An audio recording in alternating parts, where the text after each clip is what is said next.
কুষ্টিয়ায় হঠাৎ করেই বাড়ছে হাম আক্রান্ত শিশুর সংখ্যা।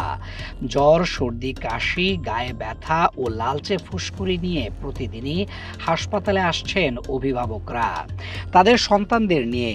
এতে করে উদ্বেগ বাড়ছে অভিভাবকদের মধ্যে। বর্তমানে কুষ্টিয়া মেডিকেল কলেজ হাসপাতাল ও সদর হাসপাতাল মিলিয়ে মোট ৬৩ জন শিশু ভর্তি রয়েছে। তাদের বেশিরভাগই হামের উপসর্গ নিয়ে চিকিৎসাধীন। আক্রান্ত শিশুদের বয়স বেশিরভাগ ৫ থেকে ৮ মাসের মধ্যে, যাদের রোগ প্রতিরোধ ক্ষমতা কম থাকায় জটিলতার ঝুঁকি বেশি। নিউমোনিয়ার জন্য এখানে আসছিলাম, আসার পরে একদিন পরে এখানে এসে হাম হচ্ছে আর কি। এই 2 দিন মোটামুটি ভালো ছিল, কালকে একটু অবস্থা খারাপ হয়ে গেছে। আজকে ডাক্তার এসে আবার দেখে বললো যে অবস্থা বেশি খারাপ, যতটুকু সম্ভব পারতেছে ততটুকু করতেছে, না উন্নতি তেমন হয় নাই। একটু ভালো হয়নি তো, যে আই অসুস্থ অসুস্থ আর অসুস্থ, তারপরে একটা দুটো করে ফোট হতে হতে তামান গায়ে ভরিয়ে গেল। তার জ্বর কোনো রকম পড়ছে না, ওই জন্য আবার হাসপাতালে আবার ফের আসা লাগবে। আমার বাচ্চা আমি 1 তারিখে ভর্তি করছি এখানে। 1 তারিখে ভর্তি করার পরে 2 তারিখে এখান থেকে আবার ঢাকায় পাঠাই দিয়েছিল, মানে খারাপ। ওখানে আইসিইউ থেকে 4 দিন রেখে আবার এখানে নিয়ে আসছিলাম।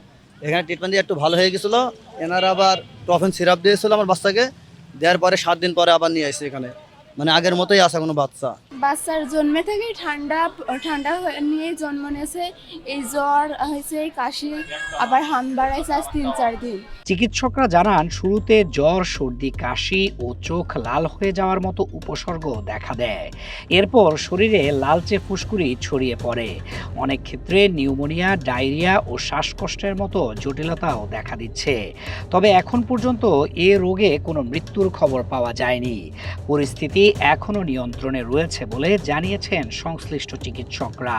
হামের কিন্তু বলছি যে এটা একটা ভাইরাসজনিত রোগ, তো এটা কিন্তু এমন কোনো ওষুধ নাই যে আমরা ওই ইনজেকশন বা ওই ওষুধটা প্রয়োগ করার পরে এই ভাইরাসটা শরীর থেকে পুরোপুরি নির্মূল হয়ে যাবে, এরকম কিন্তু কোনো ওষুধ নাই। আমাদের চিকিৎসাটাই মেনলি হচ্ছে সাপোর্টিভ ট্রিটমেন্ট আমরা বলে থাকি, এবং যদি কোনো কমপ্লিকেশন বা পার্শ্ব প্রতিক্রিয়া হয়, ওই যেই পার্শ্ব প্রতিক্রিয়া হচ্ছে সেইটাকে আমরা টার্গেট করে চিকিৎসাটা করে থাকি। তো এই ক্ষেত্রে সব থেকে গুরুত্বপূর্ণ সেটা হচ্ছে আমরা মাস্ক পরিধান করতে পারি, এবং আমরা দেখা যাচ্ছে যে কাফ বিহেভিয়ার বা হাঁচি কাশি, যে আমরা করোনার সময় যেটা শিখেছিলাম যে ওপেনলি হাঁচি কাশি না দিয়ে আমরা নাক দিয়ে এরকম ঢেকে করতে পারি, হাত আমরা স্যানিটাইজ করতে পারি। বিশেষত যাদের বাড়িতে ছোট বাচ্চা বা এরা আছে, তাদের ক্ষেত্রে আরও সতর্কতা জরুরি, কারণ বাচ্চাদের এটা সংক্রমণের হার বেশি। এদিকে রোগীর সংখ্যা বাড়ায় হাসপাতালগুলোতে চাপও বেড়েছে। আইসোলেশন ইউনিট চালু থাকলেও শয্যা ও প্রয়োজনীয় সুবিধা সীমিত।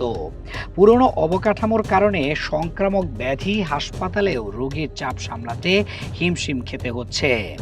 বিশেষ করে জটিল রোগীদের জন্য এনআইসিইউ সুবিধা সীমিত থাকায় উদ্বেগ তৈরি হয়েছে। বিশেষজ্ঞরা বলছেন, হামের বিস্তার ঠেকাতে নিয়মিত টিকাদান নিশ্চিত করা জরুরি। পাশাপাশি শিশুদের মধ্যে জ্বর বা ফুসকুড়ির মতো উপসর্গ দেখা দিলে দ্রুত চিকিৎসকের শরণাপন্ন হওয়ার পরামর্শ দিয়েছেন তারা।